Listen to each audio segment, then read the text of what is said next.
empty hearts and neon lights. They're playing with my mind.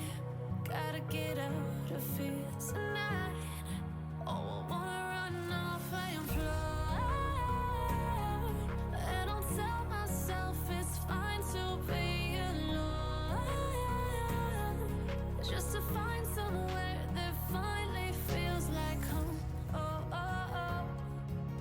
I hate all this overthinking. Oh, oh, oh, oh.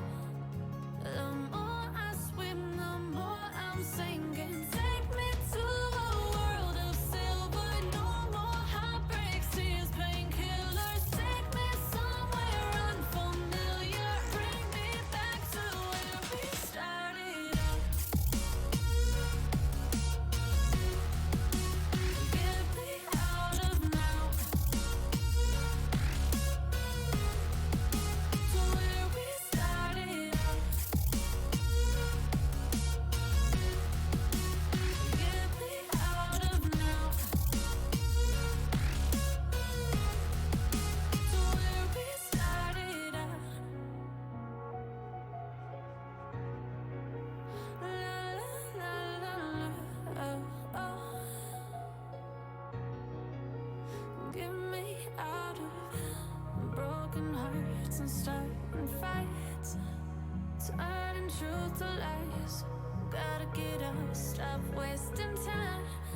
Yeah, I wanna run off and fly. And I'll tell myself it's fine to be alone, just to find somewhere that finally feels like home. Oh, oh, oh. I hate all this overthinking. Oh, oh, oh, oh. The more I swim, the more I'm sinking. Take me to a world of silver. No more heartbreaks, tears, painkillers. Take me somewhere unfamiliar. Bring me back to where we started out. Get me out of now. To where we started out. Get me out of now. To where we started out. Oh no.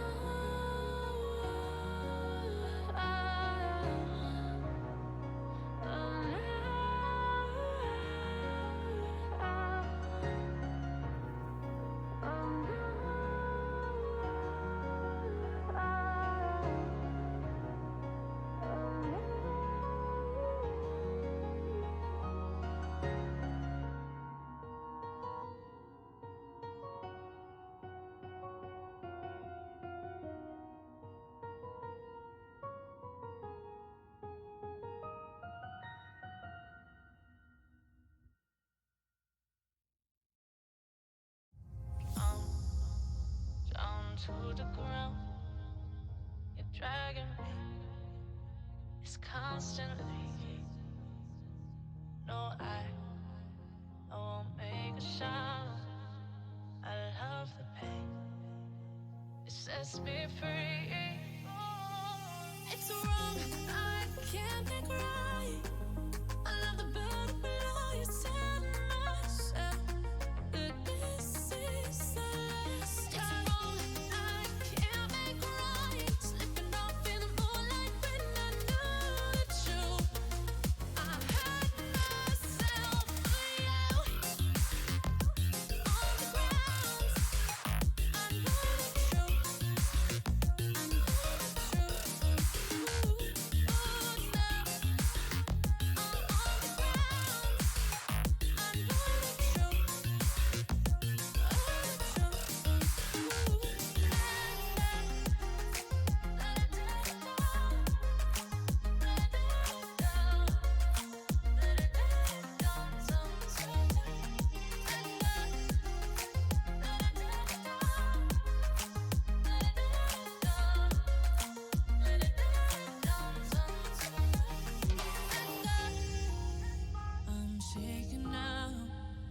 Cause you say those things then shut me out.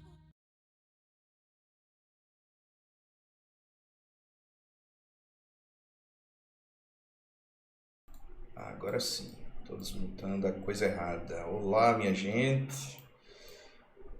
Boa tarde para vocês. Como é que vocês estão me ouvindo? Como é que vocês estão me vendo? Como é que estão as coisas aí do lado de vocês? Tudo na santa paz? Todo mundo tranquilo? Prontos, descansados, preparados para começar esse semestre? Ok, tô vendo aqui, tá, tem... Beleza, então tá, então vamos embora. Estou vendo aqui vocês se manifestando, a gente tem comunicação, vamos lá. Bom, então eu queria dar as boas-vindas para vocês, tá, a esse semestre 2020.2 e em particular a essa turma de arquitetura de computadores 1, né, e desejar para todo mundo aí um semestre extremamente produtivo, de muito aprendizado, de muita experiência boa e um semestre seguro, né, dadas as circunstâncias em que a gente se encontra nesse momento, que a gente realmente tem que se cuidar e é exatamente por isso que a gente está fazendo, tocando o semestre, né, desse jeito um pouco mais exótico, né, com relação a como vocês provavelmente começaram o curso.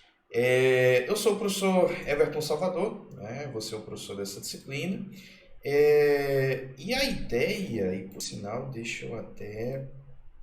Eu não abri aqui no Discord, estou esquecendo aqui de como se dá aula. Certo. Pronto. Eu estou conectado agora numa sala de comunicação de voz no Discord. E aí, se vocês quiserem conversar comigo para tirar alguma dúvida, para explicar alguma coisa que vocês talvez não achem que seja conveniente de ser feito por texto, aí vocês podem se conectar a essa sala, né, de comunicação por voz no Discord. Sendo que eu uso uma regrinha, né, que é para evitar, como a gente está num ambiente muito aberto, né, como o Twitch, onde qualquer pessoa com link em princípio pode acessar, então eu tenho que tomar algumas precauções para um troll da internet da vida simplesmente não entrar na sala e tocar o terror, né? A última coisa que a gente quer é que certos áudios apareçam aqui no meio de uma aula. Então, eu peço para vocês mandarem uma mensagem privada para mim, primeiro, pelo Discord, informando o nome e a matrícula de vocês. E aí eu vou checar na lista de alunos se essa informação confere. Se sim, aí eu vou te dar permissão para falar, né? O teu nomezinho vai ficar azul lá no Discord e aí você vai poder entrar na sala e conversar comigo aqui, tá bom? Do contrário, mesmo que vocês tentem entrar na sala, vocês só vão me ouvir, mas vocês não vão conseguir falar. Tá? Só na hora que quiser falar, certo? Só se vocês realmente quiserem participar aqui, estilo ouvinte de rádio, né? Quase como se vocês estivessem fazendo uma ligação, que não tem problema nenhum, certo? Mas eu vou explicar para vocês ao longo dessa apresentação porque a gente está aqui e não no Google Meet, tá certo? Tem algumas coisas que a gente pode conversar, a gente pode combinar, as coisas não necessariamente estão gravadas em pedra em estado imutável, tá? Mas deixa eu falar primeiro da disciplina, né? Falar um pouquinho da disciplina primeiro. Vamos entender o que é que a gente está fazendo aqui, né? Deixa eu tirar esse slide, eu tô esquecendo, faz tempo, rapaz, desde a apresentação da última disciplina eu estou esquecendo do ritual que eu mesmo criei. A gente tem que entender bem por que a gente está aqui nessa disciplina e a gente vai passar as próximas 15 semanas, certo? Se esforçando, batendo cabeça com esse conteúdo, esse programa de arquitetura de computadores 1. Tá? Eu já dei uns spoilers aqui, eu espero que vocês não tenham lido tão rápido, mas assim, o que vocês acham que a gente vai ver nessa disciplina? Essa é sempre a primeira pergunta, tá certo? a gente precisa entender o que está na cabeça de vocês para a gente começar checando se vocês estão com as expectativas no lugar, certo? Então pode jogar aí no chat ou pedir para falar aqui, fiquem à vontade, se manifestem do jeito que vocês quiserem, mas eu preciso que vocês se manifestem, respondendo primeiro o que vocês acham que a gente vai estudar nessa disciplina. Tá? Lembrando que vocês podem errar, tá? Vocês não têm nenhuma obrigação de chegar sabendo exatamente o que é que a gente vai ver aqui. Não tenho nem ideia, é uma resposta válida, por enquanto. Depois dessa aula, aí não é mais válido, tá? O objetivo dessa aula é justamente resolver o problema de quem não tem a menor ideia ou de quem está achando que vai ser uma coisa e vai ser outra coisa, né? Introdução ao computador avançado, acho que seria o entendimento do computador em nível mais baixo. Invadiu algumas aulas, me parece super circuitos lógicos. Tá aí uma boa definição. Circuitos lógicos 2, 3, avançado. Tá, beleza. Continue mandando, tá? O que é que vocês acham mais, assim? O que é que vocês ouviram? É bom eu saber dessa visão de vocês, porque uma hora boa de fazer adequações é agora, né? Não diga que seria nesse segmento. De o quê? Circuitos super avançados? Já eu confio. Deixa o pessoal terminar de chutar. O que mais, gente? O que mais? Assembly. Finalmente apareceu a palavra, né? Vai ensinar a gente a programar em binário. Eu vou já adiantar essa boa notícia. Em binário é demais, certo? Apesar de que vocês vão saber como é que vocês programariam em binário. Tá? Vocês vão bater o olho no programa em binário, mas eu não vou ser tão sádico ao ponto de pedir para vocês programarem em binário em pleno 2021, tá certo? Mas, como o Vitor está falando aí, uma programação mais raiz em Assembly, aí definitivamente vai ter, né? Eu não sou tão raiz ao ponto do binário, aí é demais. Arquitetura de processadores como AMD, Intel, Zen, Comet Lake, etc. Né? Beleza. Eu acho que vocês estão com uma visão bem razoável, né? Põe em prática tudo que Raimundo disse na disciplina dele. Lendário professor Raimundo foi meu professor também quando eu estava aí no lugar de vocês em ciência da computação. Atualmente eu coordeno o curso de engenharia de computação, mas nem todo mundo sabe que a minha formação é ciência. Como um aluno de ciência da computação, sim, eu fui aluno do professor lendário, digníssimo professor Raimundo. Beleza. E sim, algumas coisas a gente vai ver realmente em um nível mais avançado, mais maduro do que foi apresentado para vocês quando vocês chegaram, geralmente completamente desorientados da área de computação, né, lá na disciplina de introdução ao computador, certo? O professor Raimundo tem um grande legado na UFPB. Legal, então vamos para a minha resposta aqui, né?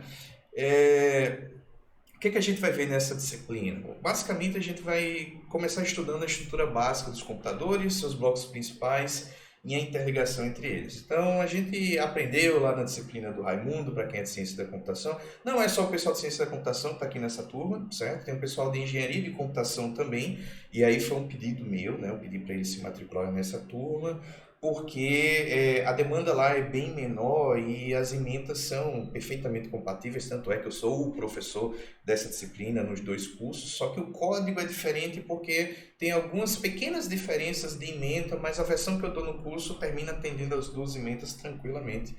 Mas o pessoal de engenharia de computação também tem a cadeira introdutória, né? E todos vocês viram que um computador eletrônico moderno, né, é um dispositivo formado por uma unidade central de processamento, uma CPU, por memória, por dispositivos de entrada e saída, por barramentos, né? Então, isso é uma visão extremamente inicial de como funciona a coisa, O que a gente vai fazer é, bom, agora a gente está num ponto do curso onde a gente já sabe programar. A gente está no ponto do curso onde a gente já tem os fundamentos de circuitos lógicos. Então a gente vai começar a rever isso que foi apresentado no primeiro momento com um grau de maturidade maior. Tá? Então a gente vai tentar entender um pouco mais precisamente como é que uma CPU, memória dispositivo de entrada e saída, funciona.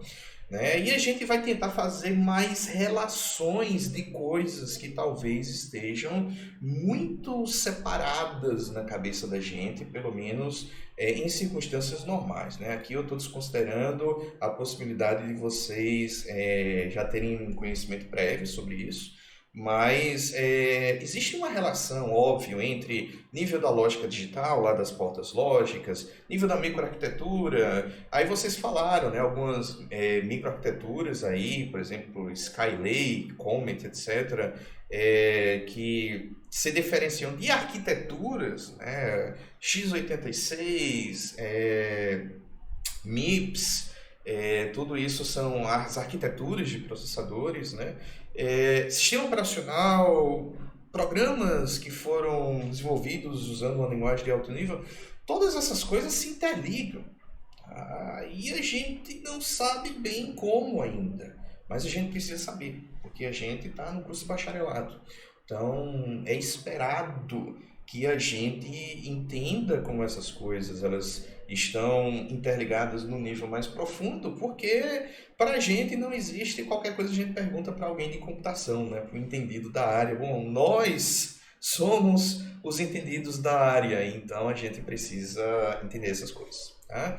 Tem um monte de conceitos fundamentais que vão entrar aqui, né? Por exemplo, arquitetura RISC, arquitetura CISC, que são conceitos que eventualmente estão aparecendo em conversas técnicas, né, da área e que a gente precisa se familiarizar com termos como esse, né? Como vocês mesmos já adiantaram, arquiteturas, microarquiteturas, microprocessadores, ASIC, GPU, NPU, tem um monte de coisa que aparece em diversas áreas, né? Computação gráfica, inteligência artificial, computação paralela, computação em nuvem, e que passa por coisas que a gente estuda em arquitetura de computadores e que a gente, como profissionais formados, nós temos a obrigação de saber, ok? E a gente também vai ver a arquitetura de conjunto de instruções, né, de computadores e linguagem de montagem, como a linguagem assembly. Então, a gente precisa passar por isso que eu particularmente considero um rito de passagem na formação da gente na área, né, que é a gente desenvolver um programa na linguagem que o processador entende, sem os confortos de uma linguagem de alto nível, para a gente entender o porquê de algumas coisas serem como elas são, certo? Então, é difícil a gente entender isso se a gente não sente o problema na pele, e agora vocês vão sentir o problema na pele, tá? Entre outras coisas. Então, sim, avisando vocês, é bem próximo, né, daquilo que realmente a gente vai ver aqui na disciplina. Mas tão importante, ou talvez até mais importante do que a gente vai ver, é por que a gente vai ver isso. Tá? Então, na cabeça de vocês, agora que a gente já bateu o olho aí para ver mais ou menos o que é que vai ser visto nessa disciplina, por que a gente vai estudar isso? O que vocês acham? Assim, qual é a relevância? Se vejam aí, daqui a, sei lá, 2, 3, 4, 5 anos, formados na área, atuando. Isso aqui é importante por quê? Porque se dá ao trabalho de estudar isso por 4 meses, mais ou menos, e a gente não tem umas medidas aí mais radicais, como matar a arquitetura de computadores e botar outra disciplina de programação aí, botar Python 2, não sei. Por que manter a arquitetura de computadores? Então, começando a chegar as respostas de vocês, né? Para entender como o computador funciona, ter uma ideia do que ele precisa, serve de base para conceitos mais complexos. Se colocar teto, tem que ter fundação, bem filosófico, concordo completamente com isso. Que mais? Que mais? Que mais? Que mais?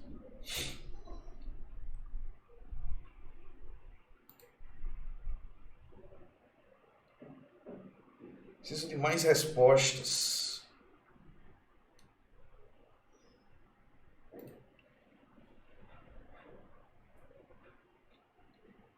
Mas ninguém quer chutar?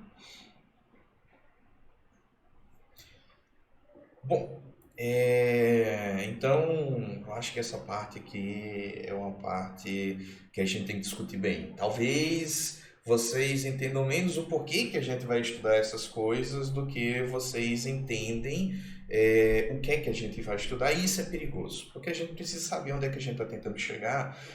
Do contrário, a gente vai começar a se perguntar por que que a gente está fazendo isso no meio do caminho, vai faltar motivação e a gente morre na praia, né? Porque aprendendo como o computador funciona em nível mais baixo, a gente consegue tecer um paralelo com coisas que vamos fazer no futuro, programando, por exemplo. Tá.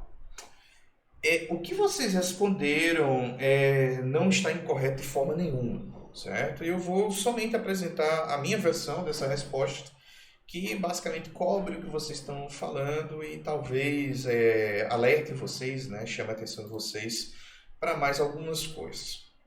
A primeira coisa, né, do porquê da gente estudar é que, por melhores programadores que nós aprendamos a ser, talvez já sejamos, não sei, a gente ainda não aprendeu a executar programas no vento, certo? Programas precisam de um hardware e o hardware não é opcional.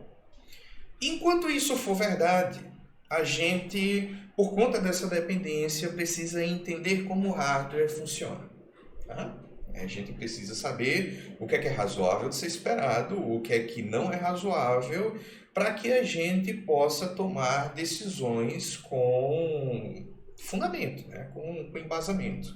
Então, a gente precisa, e esse curso, né, quando a gente vai estudar como funcionam as partes do computador, os componentes do computador, a gente termina vendo como é que esses componentes são implementados utilizando a tecnologia que a gente tem hoje, certo?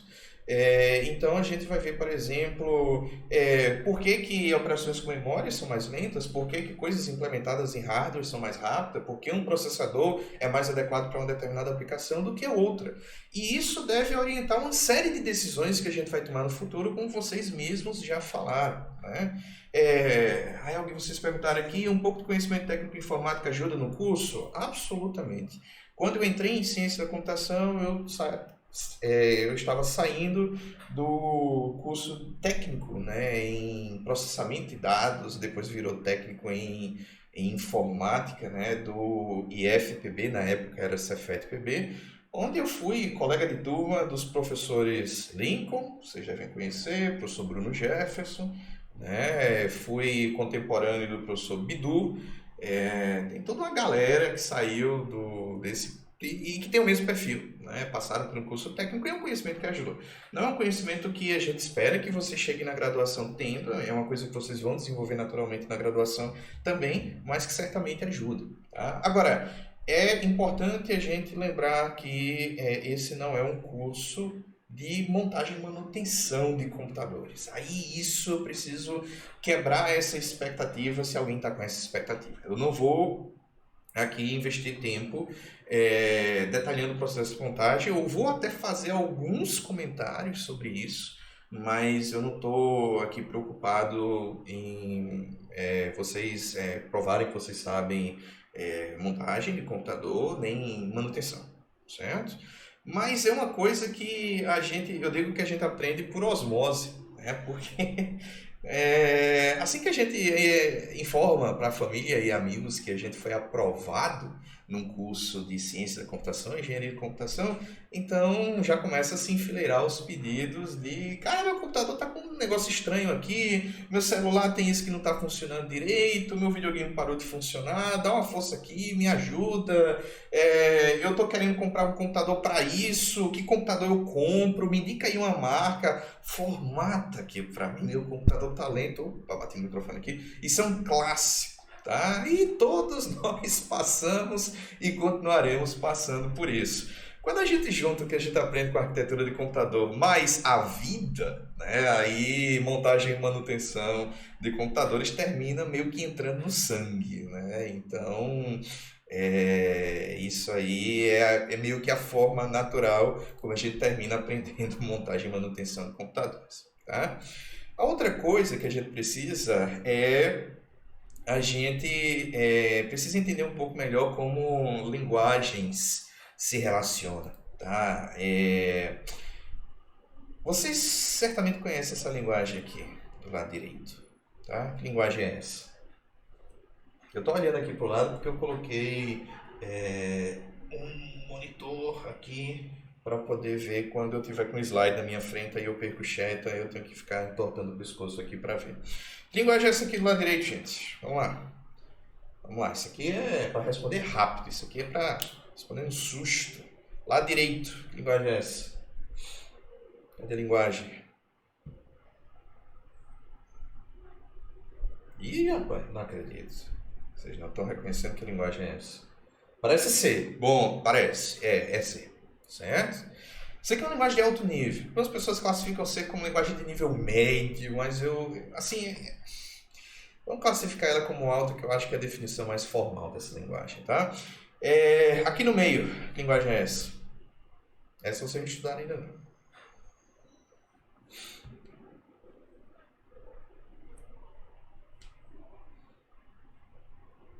Aqui no meio. Esse aqui é o nosso very bom assembly. Certo? Certo. E é o assembly, aqui pelo que eu estou reconhecendo, da arquitetura dos processadores da Intel. E essa linguagem aqui do lado esquerdo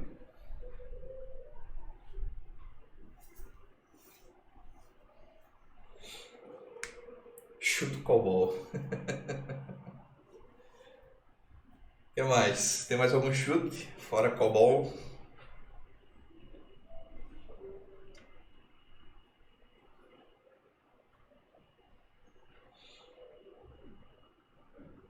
Não? Sem chutes? Ficamos no COBOL? Tá. Isso aqui é Pascal? Nunca vi. Não.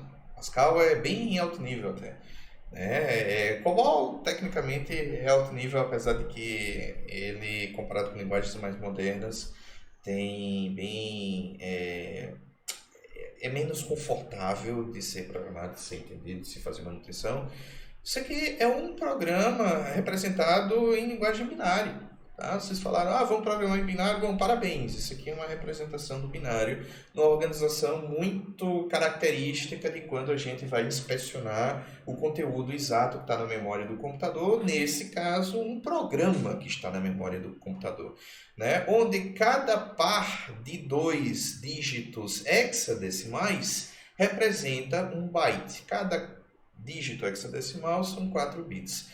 Então, na coluna da esquerda, a gente tem o endereço da memória e os bytes contidos nesse endereço inicial aqui. Então, eu tenho o primeiro byte FC, segundo byte 31, terceiro byte C0. Então, isso aqui é binário. Sendo que, para a gente não ser masoquista extremo, que é representar 0, 0, 0, 1, 0, 1, 1, 0... Aí vamos botar isso pelo menos em caracteres hexadecimal, porque torna a coisa pelo menos mais fácil de ser enxergada por seres humanos, né? Apesar de que a gente sabe que cada caractere hexadecimal desse, o professor Raimundo ensinou isso pra gente, vai virar 4 bits, né, em binário. E aqui do lado direito, né, é uma representação dos bytes na tabela ASCII. Quando existe uma representação na tabela ASCII, a gente sabe que a tabela ASCII tem 127 elementos e um byte tem 256 possibilidades, né, combinação, então nem tudo aqui realmente é mapeado em bytes. Mas isso aqui é binário. E o fato é que isso aqui pode ser convertido nisso aqui, que eventualmente vai ser convertido nisso aqui, e cada conversão dessa traz implicações, possui restrições, e no fim do dia, isso aqui, tá, do lado esquerdo, impacta nisso aqui do lado direito. Então, a gente vai entender que a arquitetura de computadores não necessariamente é uma disciplina de hardware. Ela pode ser enxergada tranquilamente como uma disciplina de software, tá certo? Porque a gente vai ver como é que a gente tem questões de desempenho, questões mesmo de funcionar ou não funcionar quando o hardware entra na jogada, linguagens de mais baixo nível entram na jogada e que impacto isso pode ter na nossa vida no mais alto nível. Outra coisa que a gente precisa ficar antenado, e isso é bem mais fácil de explicar hoje em dia do que na época que eu estava no lugar de vocês, é que a gente está tornando a computação cada vez mais ubíqua, ela está cada vez mais espalhada em diversos cenários, mesmo naqueles onde a gente, em circunstâncias normais, não espera que a computação apareça. Por exemplo, eu não espero que o meu micro-ondas, perdão, ele possa ser enxergado como computador, mas tecnicamente ele pode. A mesma coisa se aplicar ao carro, à televisão, e cada vez mais a gente está colocando capacidade de processamento e execução de programas em tudo. E aí a gente está desenvolvendo um conceito que é a tal da internet das coisas, onde a gente não ficou satisfeito em conectar simplesmente pessoas através de dispositivos e serviços que atendem pessoas. Agora a gente está conectando coisas e a gente tem serviços na internet que vão atender coisas e não pessoas. E aí a coisa está ficando bem ficção científica, né? Sendo que saindo da ficção e se tornando realidade. Então, cada ambiente desse possui coisas em comuns, afinal de contas, todas essas coisas são tecnicamente computadores e possuem particularidades. E para que a gente explore todo o potencial de mercado que isso tem, né, por exemplo, eu posso, graças à minha formação em ciência da computação e engenharia de computação, trabalhar numa empresa na área de videogames, de consoles, de celulares, de TV, né? Hoje em dia a geladeira sim pode ser encarada como um computador. Sim, o pessoal já fez versão de Skyrim para tudo e até para geladeira, né? Isso é verdade. Quer dizer, é verdade, porque tem algumas coisas que foram umas piadas, mas eu não estou me surpreendendo de absolutamente mais nada hoje em dia, certo? Depois que o pessoal pegou um teste de gravidez eletrônico e conseguiu rodar uma versão do jogo Doom, lá de, sei lá, 1991, eu desisti de duvidar das coisas, sabe? Eu estou ficando muito mais crédulo do que cético para histórias como essa. Mas enfim, a partir do momento que tudo é computador, então esse tipo de coisa começa a ser possível, né? E deixando essas bizarrices de lado, tudo isso vira oportunidade de trabalho para a gente.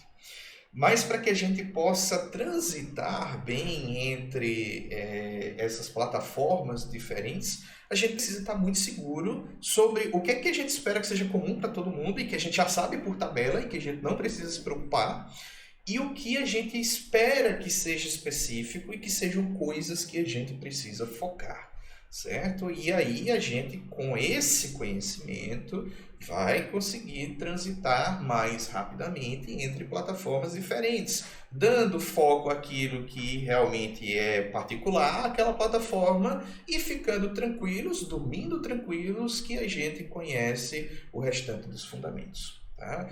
Então, isso é mais um motivo para a gente entender bem aquilo que a gente está estudando em arquitetura de computadores. Isso aqui é um exemplo, um testemunho que eu dou, né, do que aconteceu comigo na época que eu estava cursando o doutorado. Isso foi em Minas Gerais. Surgiu a oportunidade de trabalhar num projeto que era uma parceria com a CEMIG, né, que é a empresa de distribuição de energia lá de Minas Gerais. Então, eles tinham um problema que era, toda vez que acontecia algo de ruim com a torre de transmissão de energia, de alta tensão, então toda uma região de uma cidade ou uma grande fábrica ficava sem o fornecimento de energia e, eventualmente, levava-se tempo e custava-se caro para poder se identificar qual era o problema, porque muitas das linhas de transmissão, elas atravessam, né, locais que são de difícil acesso. Então, por exemplo, caiu uma linha de transmissão, deu algum problema, né? O que deu o problema é fácil de saber porque faltou energia em algum canto. Beleza, vamos descobrir então exatamente qual o problema. Se dá para mandar um carro, aí a CEMIG vai lá e manda um carro. Se dá para mandar uma moto, beleza, a CEMIG vai lá e manda uma moto.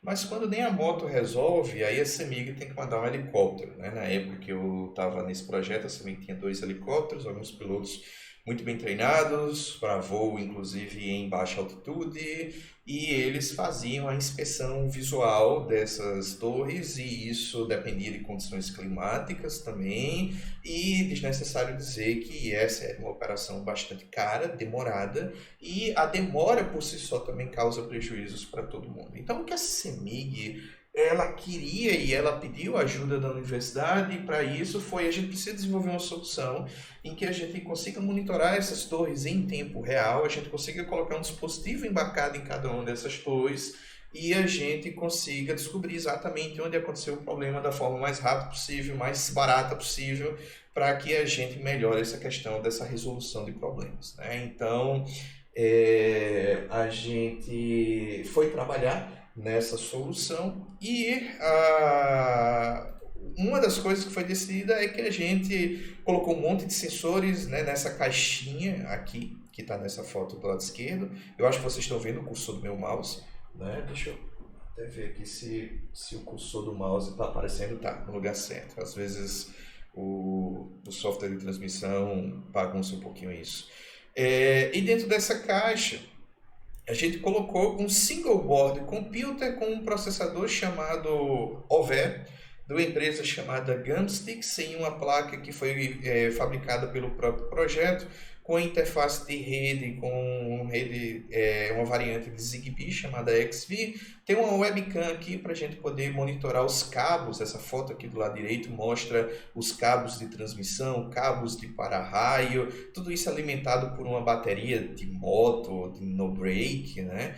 Então, tudo isso foi um ambiente muito único, né? E com restrições severas de energia, e a gente precisava que isso aqui funcionasse de uma forma realmente eficiente, né, rápida de ser processada, econômica, e eu fui um dos felizardos, né, vamos dizer assim, que herdaram a dor de cabeça de programar esse ambiente e fazer toda a parte de software disso aqui funcionar, né? Então, aqui a arquitetura de computadores me serviu. Certo? Foi necessário realmente entender bem o ambiente, entender quais são as particularidades, entender o que eu poderia assumir que era comum a programar, por exemplo, alguma coisa no meu próprio computador pessoal, e eventualmente essa coisa funcionou. Então, do mesmo jeito que enquanto eu estava na graduação, se alguém perguntasse, tu acha que tu vai desenvolver algum dispositivo mais exótico na tua carreira?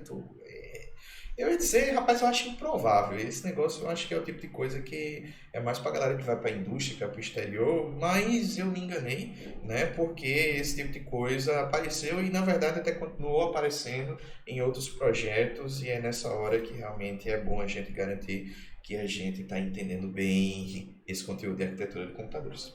Ok? Pronto. Então, isso é a descrição do conteúdo e a descrição das razões da gente estar estudando isso. Agora vamos falar um pouquinho do formato da disciplina, né? A gente está trabalhando num regime remoto, e eu escolhi uma plataforma um pouco mais exótica, né? Que é o Twitch. Porque eu vejo algumas vantagens, os alunos antes de vocês viram algumas vantagens, e a gente testou isso em 2019.4, em 2020.1 e a gente acredita que a coisa funcionou bem. Então eu estou sem motivos para abandonar o plano original, a menos que vocês tenham alguma razão, para a gente poder fazer a mudança. Mas a qualidade do áudio e do vídeo é uma coisa que está mais sob o meu controle. Se algum de vocês precisa, por exemplo, eu estou tendo dificuldade, o vídeo está engasgando muito, eu posso tornar a conexão um pouco, vamos dizer assim, mais econômica e piorar a qualidade da imagem, eu posso melhorar a qualidade da imagem, eu posso piorar a qualidade do áudio, eu posso, deixa eu ver aqui, mexer na minha tela do jeito que eu quiser aqui, é muito mais fácil eu fazer transições, eu poder tirar o chat, eu poder só colocar a minha câmera, eu poder colocar uma outra janela aqui para mostrar um programa executando um outro documento. Tem um monte de coisa que eu considero mais fácil de fazer aqui, e por isso que a gente está mantendo isso. Agora, eu sei de alguns riscos que a gente corre também ao fazer isso. E eu estou monitorando esses riscos e a partir do momento que os riscos forem maiores do que os benefícios, daí a gente migra para algum outro canto, certo? Pois é, isso é uma plataforma de empoderamento de professores, sendo que nem todos os professores compram a ideia. Alguns compraram, eu fui um deles. Ok?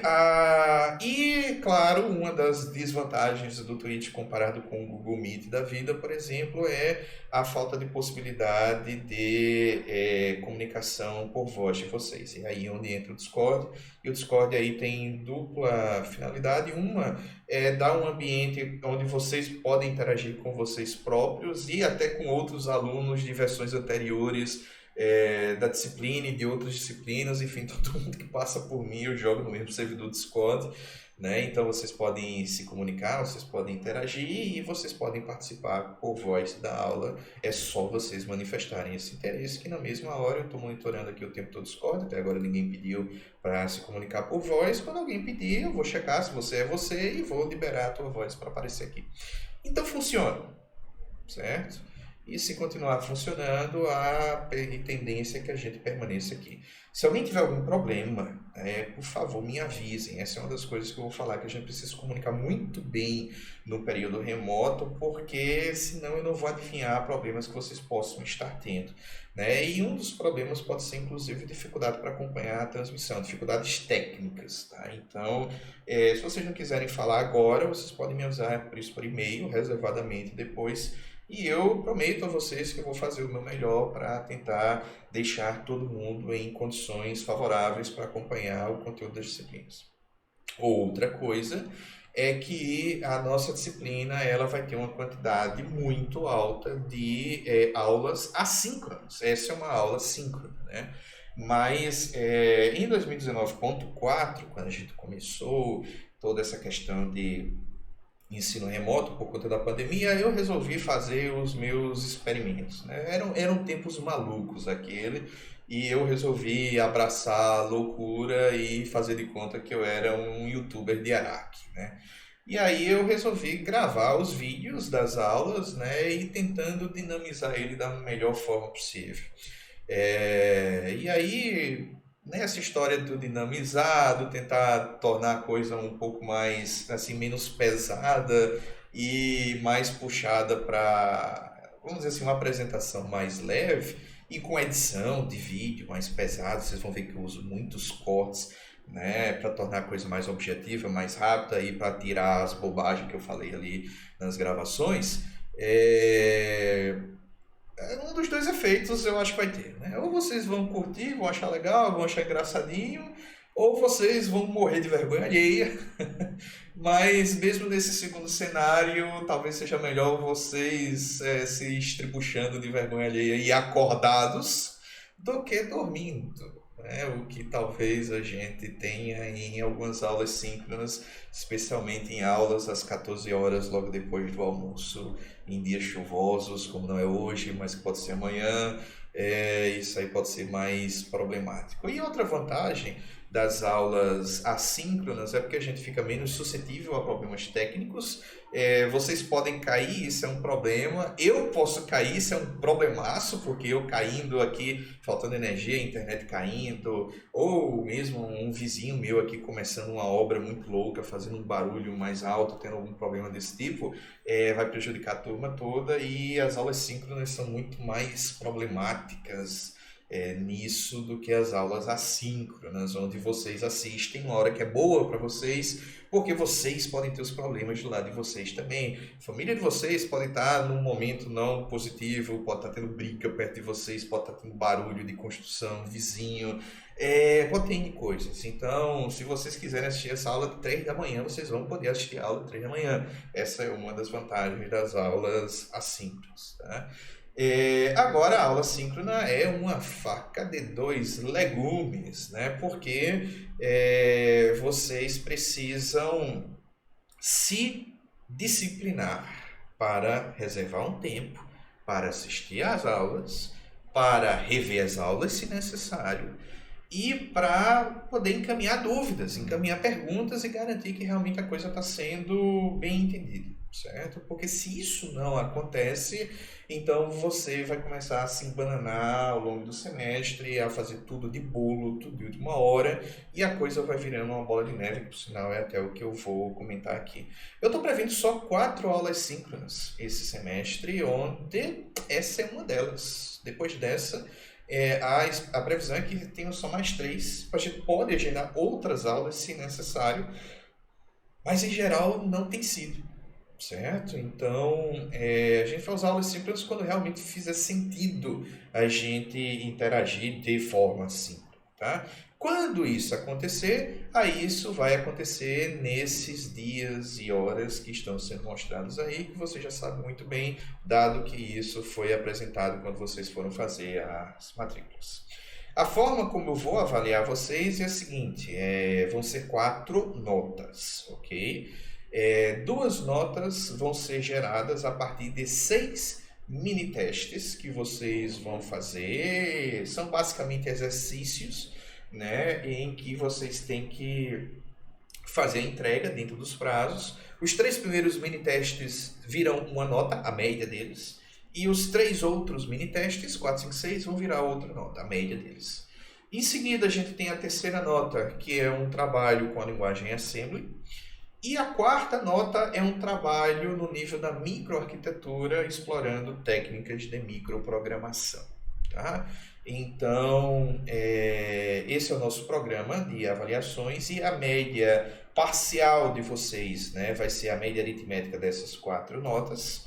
A média final, como de costume, é essa média parcial com peso 6, ponderada com a média da prova final, a média não, a nota da prova final, com peso 4, tá? Que é o sistema que a essa altura vocês já estão bem familiarizados.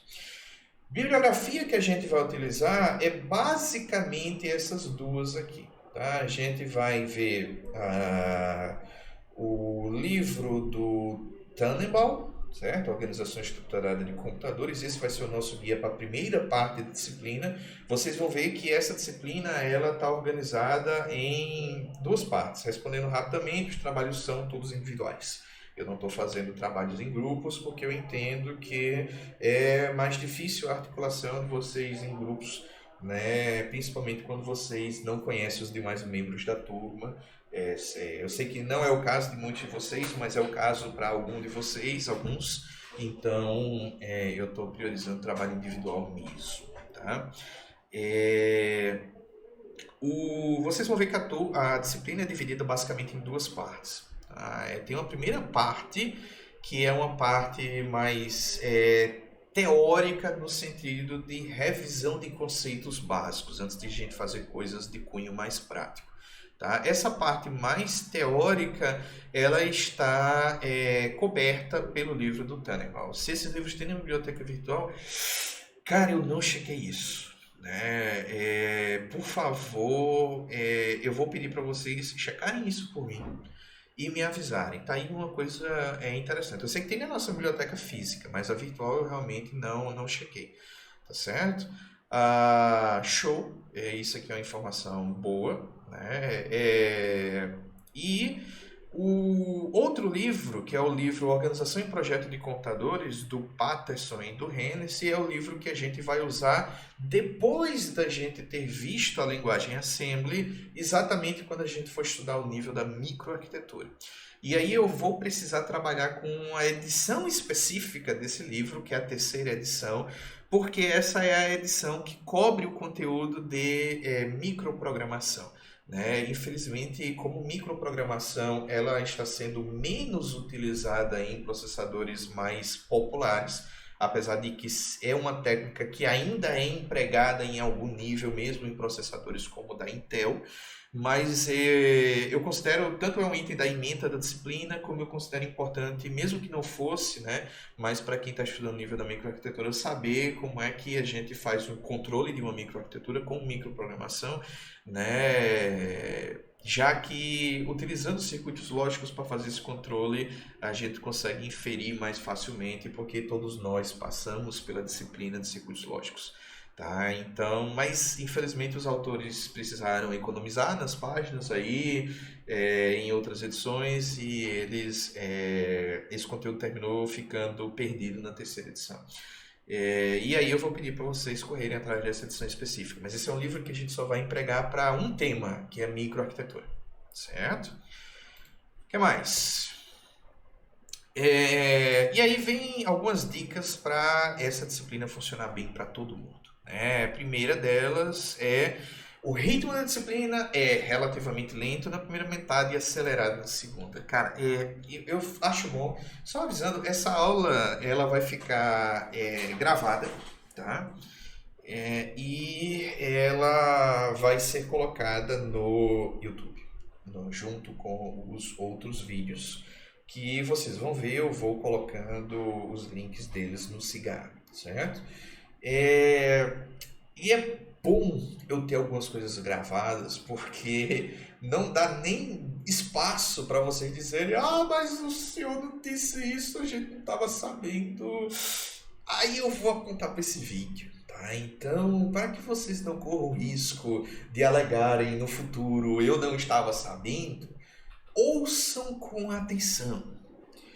A quarta edição, infelizmente não, foi a partir da quarta edição do livro do Patterson que ele excluiu. Ela não é inútil no sentido de que a quarta edição ela vai tratar de boa parte das coisas que a gente vai ver relacionada ao nível da microarquitetura, mas infelizmente ela não vai cobrir a parte de microprogramação. Esse é que é o meu caro, certo? Então, infelizmente, é um negócio muito específico da terceira edição mesmo.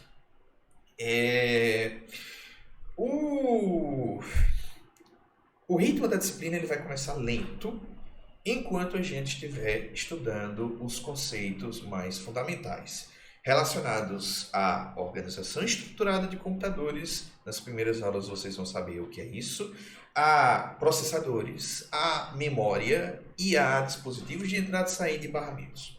Enquanto a gente estiver nessa parte, fazendo mini avaliações, que vão ser avaliações até relativamente simples, nada muito complicado, aí vocês vão ver que o negócio é relaxante, né? É tranquilinho.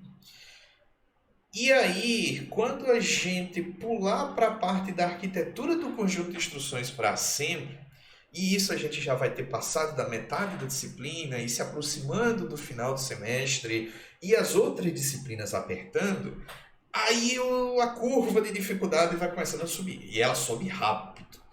E se vocês demorarem a perceber isso e forem num ritmo lentão, vagaroso, que permitiu que vocês sobrevivessem à primeira parte da disciplina, não necessariamente vocês vão sobreviver à segunda parte da disciplina com o mesmo ritmo. Tá? Então, atentem para o fato de que quando a gente começar a fazer coisas mais práticas, vocês vão precisar praticar. Do contrário, vai ficar muito difícil vocês fazerem o projeto que a gente espera que vocês façam. E a mesma coisa, absolutamente, vai se aplicar ao nível da microarquitetura. Tá? Os temas são altamente dependentes uns dos outros, né? Por exemplo, vocês podem pensar, por que não pega essa parte mais difícil e já bota logo no início? da disciplina. Bom, porque eu preciso que vocês entendam o básico primeiro para poder ir para o avançado, não dá para fugir dessa ordem. Então, infelizmente, a parte mais complicada termina ficando no final do semestre mesmo. E ela vai ficar cada vez mais inviável se vocês chegarem nela sem saber o que é que veio antes. Então, se certifiquem de realmente estarem entendendo adequadamente as coisas que estão sendo apresentadas para vocês, tá? E aí eu vou falar de um tema delicado, problemático e que realmente vocês precisam ser advertidos, tá? É, o... A gente tem recebido reclamações de professores, e eu mesmo sou um desses professores que tem reclamado de aumento, né, da quantidade de cópias em avaliações diversas, certo? Cópias em mini avaliações, resposta de mini avaliações e cópias de projeto no caso dessa disciplina. Infelizmente, a impressão que a gente tem é que surgiu uma cultura no meio dos alunos, né, de que tudo é válido para diminuir o esforço, e quando a gente está compartilhando respostas ou trechos de código, é uma turma integrada e cooperando e todos se ajudando para uma boa aprendizagem, certo?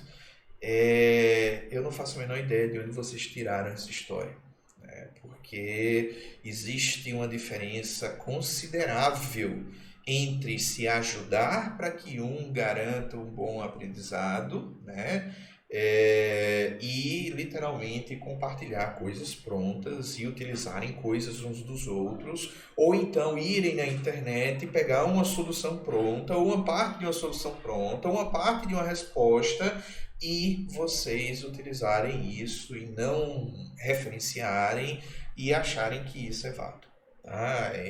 Por esse motivo, eu preciso avisar vocês que a punição por cópias vai ser mais pesada nesse semestre do que no semestre anterior.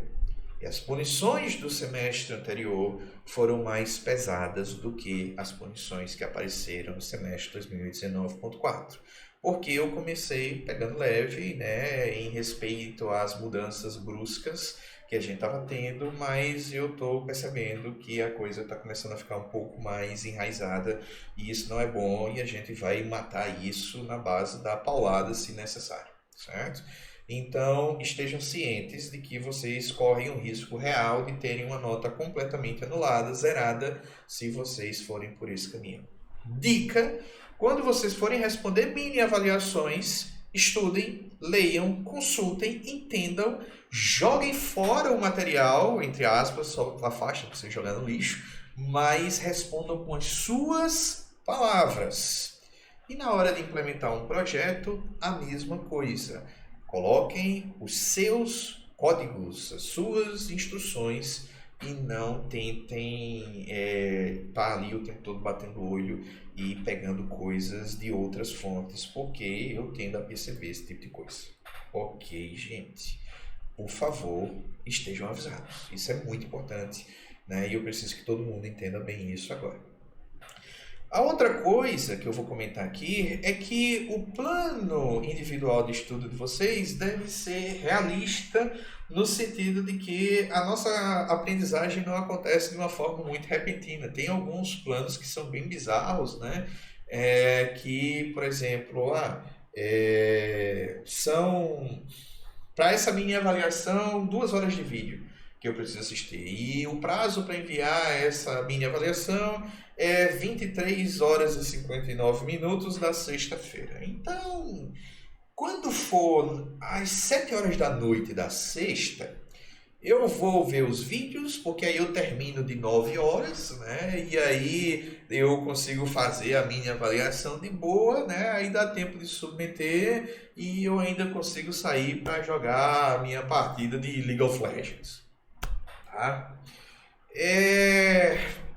Cara, eu não recomendo nunca esse tipo de coisa, né? Porque você tirar toda margem para erro, tá?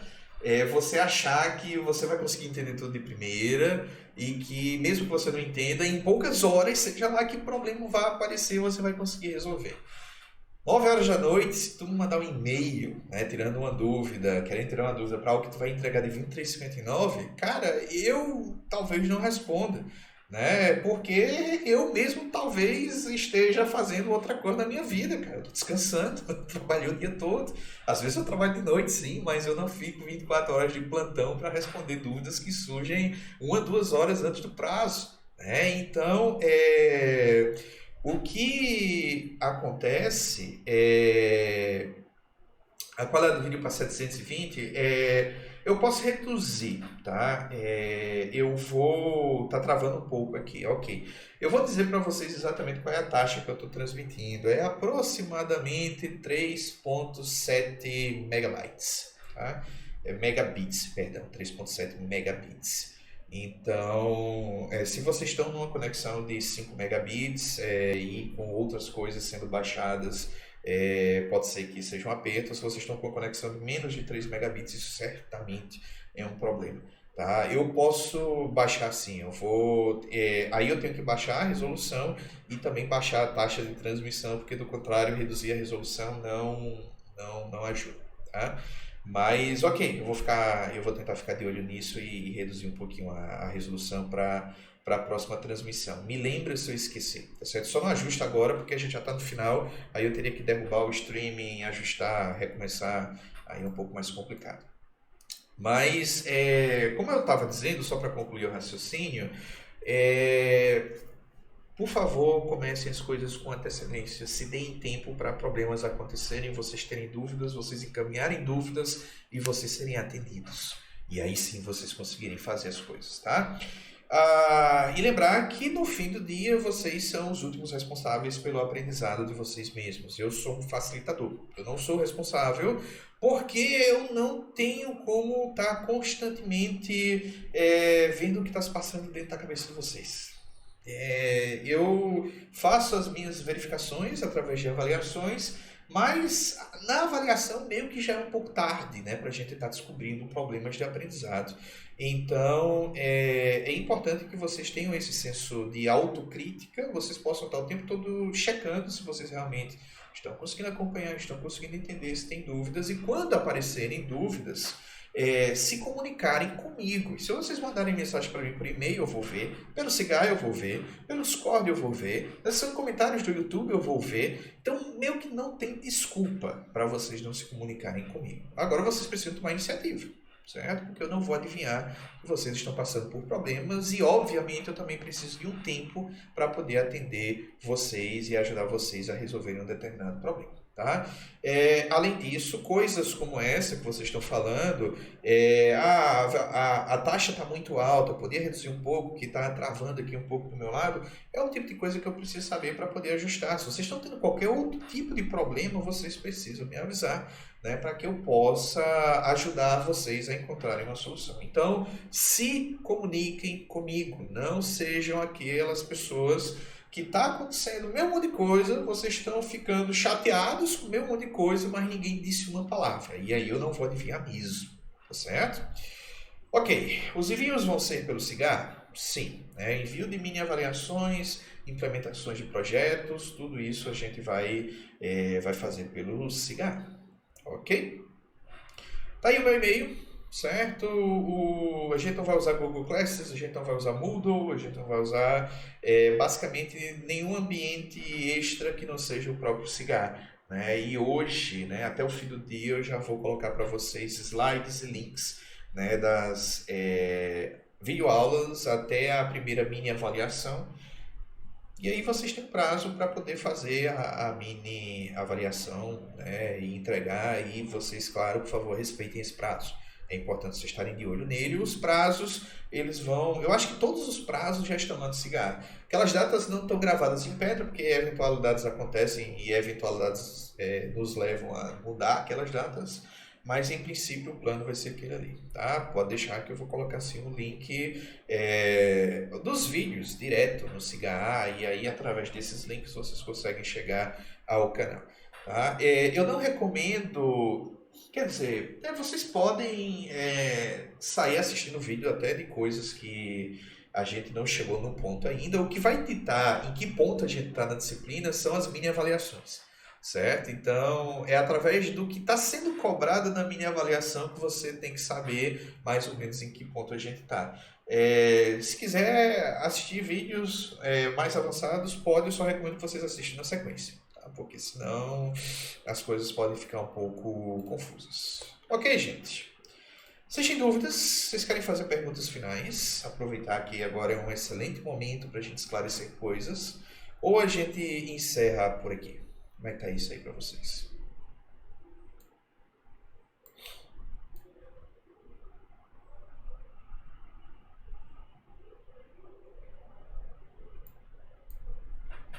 Sem dúvidas? IDEO, etc. O ambiente de desenvolvimento que a gente vai usar para o Assembly vai ser o máximo 32. Existem vídeos, né, onde eu apresento o ambiente e mostro até o processo de instalação dele. Então, por hora, vocês não precisam se preocupar muito com isso, tá? Mas se vocês quiserem saber, o que eu vou recomendar é o máximo 32 para o Windows. Para o Linux, qualquer IDE, né? Porque o programa que vai fazer a compilação é de linha de comando, é como o GCC, mas no caso do Linux o que eu vou trabalhar é o NASM, N-A-S-M, N de navio. Basicamente esses ambientes. Aí tem algumas atividades práticas, que tem algumas coisas que são simuladas, mas a gente vai apresentar em seu devido tempo. Tá bom, gente? Sem dúvidas. Musiquinha de encerramento, então. Acabou-se? Então tá bom. Então eu vou encarar que o silêncio de vocês é um sim.